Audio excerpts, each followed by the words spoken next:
அதிமுகவின் இரு அணிகள் இணைப்பிற்காக அமைக்கப்பட்ட பேச்சுவார்த்தை குழு கலைக்கப்படுவதாக முன்னாள் முதலமைச்சர் ஓ பன்னீர்செல்வம் தெரிவித்துள்ளார்.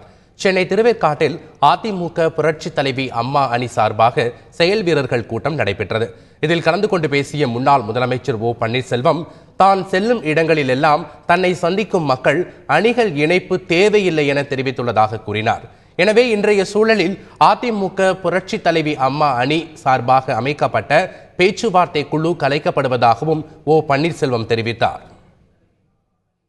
நாம் செல்லுகின்ற இடங்களெல்லாம் அவர்கள் என்ன சொல்லுகிறார்கள் என்று சொன்னால், இனிமேல் இணைப்பு தேவையில்லை. யார் சொல்லுகிறார்கள்? தமிழகத்தில் இருக்கின்ற அத்தனை மக்களும், அதிலும் குறிப்பாக தாய்மார்கள் ரொம்ப அழுத்தம் திருத்தமாக சொல்றாங்க. ஆக இன்றைய சூழ்நிலையில் நம் அணி சார்பாக பேச்சுவார்த்தை குழு ஒன்று அமைக்கப்பட்டது. அந்த பேச்சுவார்த்தை குழு இன்றோடு கலைக்கப்படுகிறது என்பதை தெரிவித்துக் கொள்ள கடமைப்பட்டது.